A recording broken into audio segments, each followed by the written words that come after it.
Hello everyone, welcome to Tactica Imperialis and to today's video. Today is going to be another my thoughts on, apologies for the continued change of backdrop, but today we're going to be doing my thoughts on the Age of Sigmar Open Day 2019. This was going on whilst I was recording my Warcry video last week, you might have noticed, and so there's a lot here. I was really hyped up for this event. I wanted to go to this event, but just having to do all the admin with stuff at home meant that I couldn't go, and I'm really sad that I didn't get to go because some of the stuff that's come out of this has been absolutely amazing.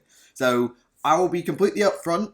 I'm very excited about all of this stuff, but I do have my biases towards Age of Sigmar in general and towards certain things from the Age of Sigmar. So certain things I might have a bit of a predisposition to liking a little more. So full disclosure, I have my biases, but I'm really excited by this open day, and I hope that for established AOS players, established fantasy players who never really got into AOS, and also for newcomers in general, this open day has something for everyone. So let's dive in and have a look at what's going on. We're going to go through the live blog. Unfortunately, we're going to have to go in reverse chronological order, which is kind of sad because I want to start at the bottom and work up, but scrolling through it doesn't quite work. So I'm going to start at the top and work down. So to start us off, we have the last thing we saw on the open day. This thing called the Tithe of Bones, I think it was. And this trailer is a fantastic little trailer. Absolutely, go and watch it yourself if you haven't seen it already. I'll be surprised if you haven't.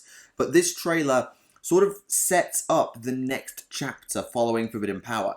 Because as they say here, at the end of Forbidden Power, a great and terrible force was awakened, and it has big plans for the mortal realms. In essence, I think what that means, and I mean, I haven't had a chance to buy and read Forbidden Power, is that death won in Forbidden Power. Whatever was in the Storm Vault at Lake Lethis was released by Lady Olinda and her Legion of Grief, and this is it. Whatever this thing is that talks about the Tithe of Bones is that thing. It's an ally of death, it's a servant of Nagash, probably, and they're out for blood. And this trailer talks about how this individual had felt the wrath of Sigmar's hammer and had also been saved from the Soul Thief and stolen away from him. So that implies that this individual is an ex-Stormcast. Now, we can't guarantee that it is. I would love this to be an ex-Stormcast who became so embittered and so warped by being reforged over and over and over that when their soul was taken back by Nagash, perhaps by one of those chain gas, not chain gas, oh, I can't remember the name of them, the ones that like designed to souls, the ones that carry around the padlocks, I can't remember their name off the top of my head. Maybe they stole this person's soul, and something like that happened. Or maybe this was a failed attempt at a Stormcast that went wrong back in the Age of Chaos, and so Sigmar shoved it into one of his Storm Vaults to try and stop it getting out and running riot. But generally the stuff from the Storm Vaults, so maybe it's something else again. We don't know, and I'm fascinated by who this individual is. A lot of the original hype has gone to two individuals, Vlad von Carstein and Cetra. Now, I don't know enough about Vlad von Carstein to know if this is Vlad von Carstein, the father of Manfred? A relation of the Mortarch Manfred von Carstein, who hasn't been seen for a long time. Him and his wife, Isabella, sort of never made it through to the mortal realms from the end times. So I'd love it to be Vlad, because that's a really nice callback to old players, and it'll also be a chance to reinvent an old character, and maybe embitter them because of Isabella's death. But it also, a lot of people talk about Cetra. Cetra was the leader of the Tomb Kings faction, Cetra the Imperishable, who was the ultimate badass, who gave the middle finger to both Nagash and the Gods of Chaos in the end times, and then died. Well, walked away as the old world fell apart. And Cetra and the Tomb Kings have been clamoured for ever since AOS came to be a thing and the Tomb Kings got squatted. Or, should I say, got Tomb Kings, because the squats are back. So, a lot of people want it to be Cetra, but this individual that's speaking cannot be Cetra because they're a loyal servant to Nagash. They refer to Sigmar in the way that Nagash does. And that's not to say that this isn't a servant of Cetra that leads into his getting Cetra, but it is implied that this individual is a servant of Nagash, or that they're a servant of someone who refers to Sigmar as the Soul Thief, that being probably Nagash. So, I don't think it's Cetra, but I wouldn't be mad if it was. We shall see. And that's just a bit of a summary of the day. It was a really great day by the sounds of it. A lot of people got to play Warcry. We'll talk a bit more about Warcry, I think, a little bit later. Some more stuff in here. Then we got this. Well, before that, we got this. This was basically nothing more than a reveal trailer for Season 3 of Warhammer Underworlds. We had Shadespire, then we had Night Vault, and now we have this thing called Beast Grave. In essence, the inhabitants of Shadespire have done the impossible and got out. But now they are... Does it say in this little text? I'm not going to play the trailer. Inside the heart of a living mountain in Ghur, the realm of beasts. So we've got a brand new setting where it's not about death anymore. It's about the realm of beasts and what we might find there. And the trailer has little shadows of archers and centaur-like creatures. So maybe we're going to see a Wanderers team. Maybe we're going to see a Beasts of Chaos team. We also got that little lion dog thingamabob revealed at a previous open day. And that will have to tie into a team somewhere, which could be a Free People's team or a Cities of Sigmar. We'll get to that. I'm very excited about that. So there's a lot to unpack in Beastgrave, and I'm sure that Underworld's veterans and newcomers alike will be excited to see where this goes, because it changes up the setting and maybe it will change up the rules quite dramatically, because we're in a new place now. We're not in the Mirrored City. We're somewhere new. So lots of fun to look forward to. I'm hoping for a Wanderers Warband as a sort of primary, as well as something to do with beasts, probably Beasts of Chaos. So yeah, lots of fun there. Yeah, there's one of the screenshots from the trailer, and that's the archer figure. And again, I think that sort of reminds me of some of the old Wanderers miniatures. Although the creature at the top is a bit more like, with that axe, is a bit more crude, bit more, and you can see the horns on the head as well. Maybe that's Beast of Chaos. And there's also the centaur creature from one of the other parts of the trailer. And we got this. I don't think anyone was really expecting this, apart from the people who were at the open day, who sort of got a bit of a hint that this was coming. We have a new Ogre Tyrant. Now then, this miniature right here, hang on, I'm just going to enlarge the image for you all.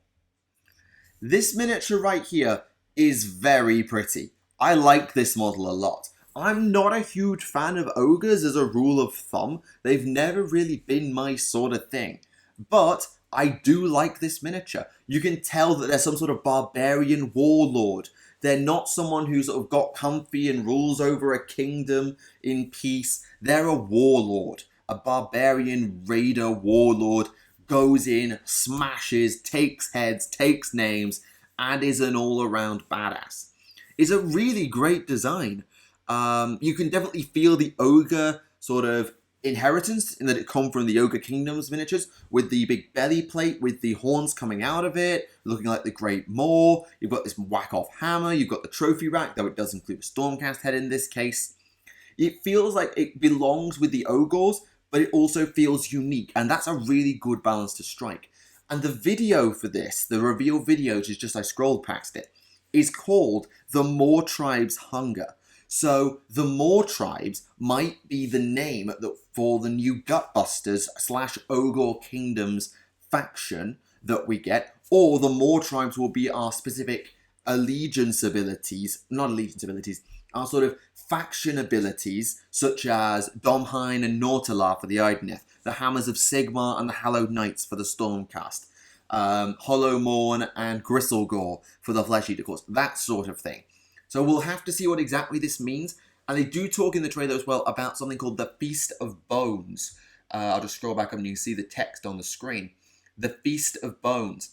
Now, you remember that the Tithe of Bones was what they were talking about in the Death trailer at the end of the opening that we've already gone past.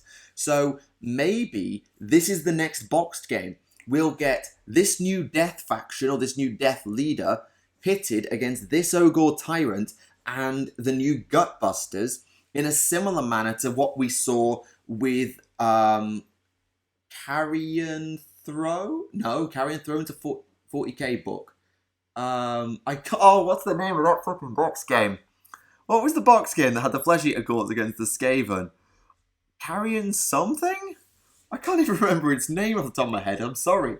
But we got to see some new miniatures in there that rebooted the range, and they both got battle tomes very soon after. Maybe we'll see something similar here with this new Death faction, which is probably maybe a Death Rattle faction, due to the fact it talks about bones so much, and the Ogres. And they'll both get their reboots and standalone army books to go forward and have some fun. That's what I'm hoping for. If not, we get a Gutbusters book and we get a separate book for these guys, for the Death group. That will work as well. I think this is just a good setup for a box game, and they're just sort of sprinkling that teaser in if that's what they want to do. See a few more close-ups of the miniature here. Again, you can see sort of Ogre Kingdoms, things with the whole battered armor. It's not like been smithed, it's sort of been bashed together. You've got the Moor symbols, and also the trophy rack. I think, looking at the heads, you've got a human, some sort of beast, and a Stormcast helmet. I can't exactly tell for sure. Moving on, we got to see Gotrek Gurnason with his miniature, which we saw in a previous open day. But you now get a sort of sense of scale of how big Gotrek Gurnason is. And you can see that he's a dwarf. He's not that big, but he's on an imposingly sized, I think that's a 32 base. It's 32 mil base, and he's not going to be hard to spot on a battlefield in a Duardin army, whether it's Dispossessed or Fire Slayers. He's going to stand out, and that's a good thing, because, well, it's Gotrek flipping Gurnason. And then, this happened right before I recorded my Warcry video, and oh my goodness me, 2 new battle tomes. Yes! Right, let's dive in.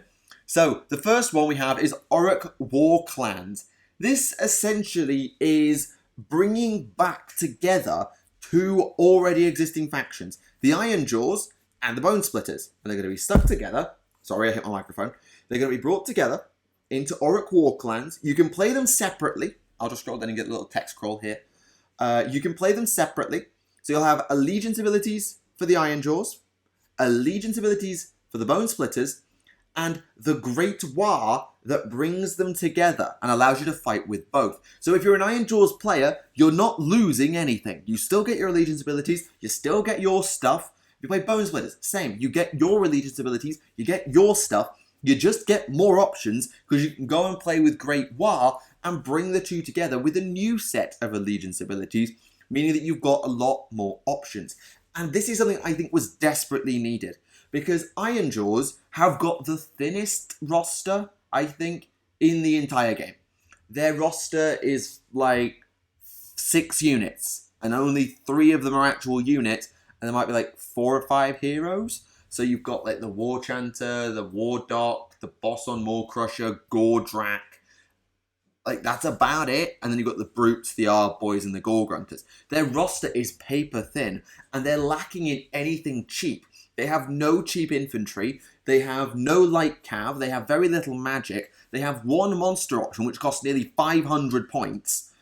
They really didn't have a lot of options for them. On the other hand, the Bone Splitters had a lot of light infantry. They had the Savage Orcs, they had the Araboys, and they had a few decent heroes like the Weird Knob Shamans and their Savage Orc Big Bosses, and they had their own lighter Boar Cav, the the Savage Orc Boar Riders, whatever their exact name is, that they had. So they had lightish medium cav, they had light to medium infantry, had some good cheap options, but they had nothing big. They had no monsters. They have no heavy cav. They have no real chunky heavy infantry, aside from, well, we're Oryx and we're big and stompy anyway. So bringing the 2 together allows you to actually have both of those options. You're an Iron Jaws player who needs some speed, grab some Savage Orc Boar Boys. You want some range, grab some Arrow Boys. You want some cheap magic to fill out the points, grab a Weird Knob Shaman. Whatever you want. If you're an Bone Splitters player who just needs some massive super duper heavy crunch, go grab a Maw Crusher, and you won't be going over that 20% alliance limit that you would have had to worry about in the old days when it was Iron Jaws and Bone Splitters separately. You just take them both under the Great War, and you don't have to worry about it. And what I like about this is that it also sets up destruction a bit more distinctly into what races it has. So what we've seen with Chaos is that they've been divided along the lines of the gods. And then you've got a couple of standalone factions like Slaves to Darkness, you've got Beasts of Chaos, you've got Everchosen, though Everchosen will probably get reworked, and you've got all the Dark Oath stuff and the cultists from Warcry who are going into Slaves to Darkness as well. Order, we'll see later, is sort of being regrouped together into new factions. We'll probably see we've got a Grand Human book that's going to include some other elements coming in a minute, and there'll be some other bits of, you sort of start to see them divide along faction lines. Whereas Destruction hasn't done that. It hasn't had a load of factions before, so instead they're going to go down racial lines with the Destruction books. So you've got Auric War clans for your Aurics, Gloomspite Gits for your Goblins, also your Grots, I should say, and then you're going to have the Ogres and the Gargants will probably be put together. I don't know if the rumours of reintegrating Beastclaw Raiders into Gutbusters is going to be a thing. If it is a thing, then I'm going to be proven right. I'm going to see 3 separate Destruction books, each containing several sub-factions.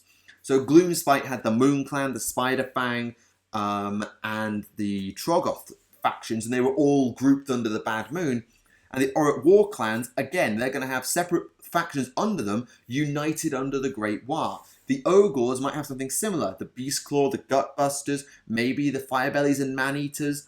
And then they'll be grouped under the Moor Tribes, or something like that. I think that's what they're going to do with Destruction, where you're going to have a few battle tomes that give you a huge amount of diversity within them, as opposed to lots of little books that end up just getting a bit complicated and leading to ally nonsense. That's just my opinion. We will see. That's just an idea that I had. Anyway, so you can see sort of how the army might work together. We might have some new terrain seen at the back there with the big boss poles or the giant skull pile. We don't know what they're going to get in terms of terrain and endless spells, but they'll get something. Unsure of that. So a brutal but cunning book with the books, the stuff that Auric Dreams are made of. So yeah, it's going to be a nice mix. And you can get them in Warcry if you care. Now, this one. Since the beginning of Age of Sigmar, we've heard stories of the free cities and the alliances of humans, Duard and elves who have guarded them. Followed epic stories as cities of Sigmar's kingdoms have expanded, places that you helped forge in the Season of War and explored in Firestorm, Hammerhall, Tempest's Eye, the Living City, Hallowheart, Anvilgard, and the Phoenicium, Phoenicium, I'm not sure how it's pronounced, are now beloved parts, and they have a battle tome. Cities of Sigmar. Yes! Battle tome free peoples! Yes! Yes! Been waiting for this book. I've been waiting for this book for so damn long because now I can collect order with a bit more freedom and less conscience. Yes! Oh, I'm looking forward to this one. Right. So this book is a mess. Gonna be honest, this book is a giant mess, but you can see my bias is coming through just how much I'm sort of half laughing as I go through this. So, takes sub-factions as diverse as the Scourge Privateers and the Ironworld Arsenal and shoves them together. No fewer than 7 sets of allegiance abilities with a massive roster of units from mixed forces of Duardin, humans, and elves, and all that, with themed armies all over the place. So let's just look at this photo and you start to see what I mean. I'm going to pull this one up. Just for fun. So you can see in this picture, you've got some Wanderers, you've got some Sylvaneth, and you've got a Amber Wizard, which I think is from Collegiate Arcane. So that's just a glimpse of what one army can contain. That's 3 factions that you can see literally right in front of you. Sylvaneth are sort of in this book and sort of not. So what it's going to be is, you can see here, so each city of Sigmar can enlist units from Stormcast into their main force. So anyone can take Stormcast now, if they play Order, without having to take them as allies. The Tempest's Eye, which is a well-known Duardan city, they can enlist the Caradhran Overlords as part of their main roster, i.e. not allies. They can ally more stuff in, but the Caradhran are part of their main roster. That's how it's sort of suggested here. And the Living City, which is a city in Ghyran, can of course enlist the Sylvaneth as their sort of main roster ally. Again, they go into the main army list, not the allies list, at least as far as I can tell. And that's really interesting because the first time we've seen armies be partly put into books, but also only under specific conditions. So I kind of like that as an idea. Well, interesting to see what the meta does with Cities of Sigmar, since everybody gets access to Stormcast. And I've seen some other photos, though I don't have them, I don't think, in this article, suggesting some of the other builds that you can do. I'll just bring this photo back up, so it's actually now. Bring the Battlezone picture back up, so we can talk about some of the units that we're going to see in this book. So you can see on this photo alone, you've got Free Guild and Stormcast as sort of your main two cover art people. But they also talk about the Ironweld Arsenal as an option and the Scourge Privateers. Now, there are more even than that. We've seen Wanderers. We've talked about Caradron, Sylvaneth, and Stormcast getting their little part. And some of the photos I saw at the open day seem to suggest there's even more. So Collegiate Arcane, that's probably obvious. The Darkling Covens, I've seen, I think, some Darkling Covens models lying around just in photos that may confirm, yes, hi, these are the these guys are going to be present in the Battletome. And I think these are some armies on display at the open day as opposed to anything else. Let me just, actually, I think someone posted them so where I can find them. If you give me a moment, I might be able to pop an image up where I can see it. Yeah, so I can see Pistoliers, I can see, is that a Celestial Hurricanum? Steam Tank, that's Ironweld. Yeah, I don't have a full roster for you in terms of everything that everyone's gonna have, but as a rule, if you had an Order army, there's a chance you'll get something in here. At least if you had an Order army that had a faction, there's a good chance you'll get something in here, because Darkling Covens had allegiance abilities, they'll be sticking around. Free Peoples had their allegiance ability, they're obviously front and center. Dispossessed had their allegiance abilities, and they're sort of the main Duardin army. They'll be sticking around and getting the Ironweld back in, which was mixed human and Duardin. Wanderers, they went to Azir, they'll get in, and they have allegiance abilities as well. Exactly what's going to disappear is unclear at this time. However, we do know that when Cities of Sigmar comes out, a few units, if not a lot of units, are going to get benched and squatted off to Warhammer Legends, where they will stay because there's going to be no place for them in this game. Exactly which those units are going to be, we don't know, because we don't know which factions are going to survive. Hopefully, we get to keep the two Knightly Orders, the Order Draconis and the Order Serpentis, because I think they've both got really interesting applications and unit rosters with their dragons and the Hydras and the Cold Ones, Drakespawn, I should say. And all the fun stuff in there. All Draconis are a decent army, so I hope they survive. But I think we're going to lose a lot of the High Elves. Now, so anything that didn't have a faction already, such as the High Elf Archers and Spearmen, such as possibly... I think we're going to keep Phoenix Temple and Lion Rings. I think I saw some Phoenix Guard knocking around in one of the photographs. Things like the Bolt Throwers from both Elven factions. Things like the Empire Knights of old. I think they're going to get benched to Warhammer Legends and are going to stay there. But exactly who's going to survive, we don't know. Nor do we know when this or Auric War Clans is going to be coming out. So there's still a few things up in the air. And we will see exactly what shakes out with Cities of Sigmar nearer the time. Hopefully, a lot survives, but not so much that the book becomes unmanageable. That's going to be a bit of a balancing act for GW. And that's that for the battle zones. As you can tell, I'm very much excited about what we get for this. Like we say, we don't know what's going to survive, but hopefully it's plenty. And the free city building is just going to be so important, and it's such an established part of the lore. I can't wait. I just can't wait for this book. Bring it on. Bring it on. So this is just sort of the introduction to the day. You had the warbands from Warcry. They were on display. People were playing Warcry then and there. We also know that we're going to be getting another scenery set, the Shattered Stormbolt. So if you wanted to play without the Warcry starter set, so you don't want that board, you can also get the Corpse Rack Mausoleum. You can also now get the Shattered Stormbolt later, which is going to be another terrain set that allow you to play inside a Storm Vault. I don't know how expensive these things are relative to buying their individual constituent components, because obviously you're getting a board on top of getting the terrain pieces. But if it's a decent sort of price point, I think the Corpse Rep Mausoleum is about £55 UK. So if it's about that price, then you can get most of a Storm Vault stuff in there, like the central ziggurat and the statues and a couple of other bits as well. That might well be good value compared to just buying a Storm Vault and all of the components that come with it, which is something that I'm looking to do in the future, so I might make my own one of these.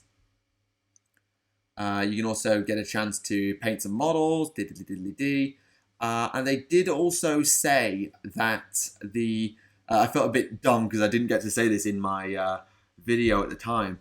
The Warcry warbands are going to be going into Slaves of Darkness, and that is definitely confirmed. I've seen the wall scrolls for the Iron Golems, for the Untamed Beasts, and for the Cypher Lords, and the Raptorics and Furies.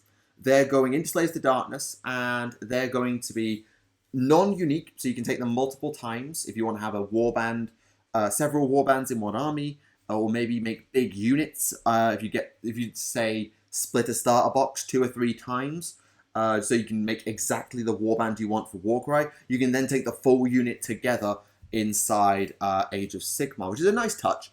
They're looking at about 70 to 90, I think it's about 90 points for 8 models, 7 models.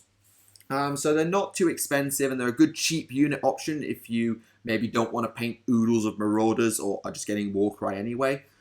They don't seem that powerful, relatively speaking, but they do have a new keyword called Cultist. So maybe when Slaves to Darkness is redone or is separated or is rolled into Everchosen, whatever they do with Slaves to Darkness, which I think will probably be to shove them under the Everchosen banner and maybe pull the Dark Oath out so that you have the 4 God-aligned factions, Beasts of Chaos, Archaon's Chosen, sort of the Everchosen and the Slaves to Darkness, and then the rest, which is going to be your Marauders, your Warcry Cultists, your Dark Oath, and that will be all of Chaos, 7 sort of factions, the 4 gods, Archaon, Beasts, and everybody else. Maybe leave some room for Malice if you want to sneak Malice in as a reference later, that's up to you. And of course Skaven. Skaven are their own thing as well. So that's 8 Chaos factions. How flip...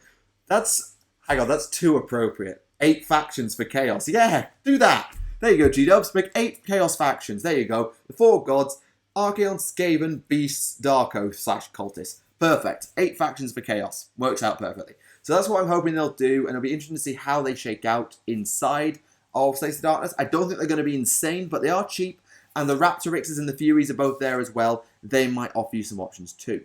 But that is everything I wanted to say about the Age of Sigmar Open Day 2019. What a fantastic set of reveals.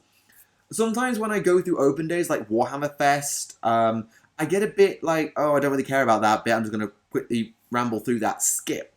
Nothing in that open day didn't interest me. Even as someone who doesn't play Underworlds, Beastgrave intrigues me because I know that those miniatures are going to end up in Age of Sigmar and are going to be design inspiration for any reboots that range might engender. So if they put a Warband of Wanderers in there, that's what Wanderers are going to become if they ever redux that miniatures range. If they ever put Beasts of Chaos in there, that's what Beasts of Chaos are designed to be in future. If there are Beasts of Chaos miniature releases, that's the design queue they're going to have. So I'm always interested in the Underworld stuff. I can't call it Nightvault.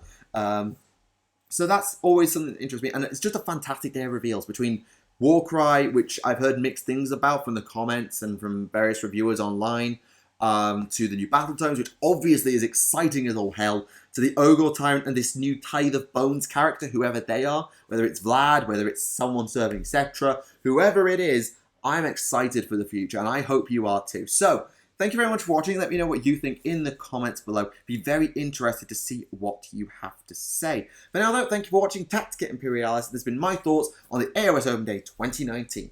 Thank you very much, and I'll see you all again. Bye for now.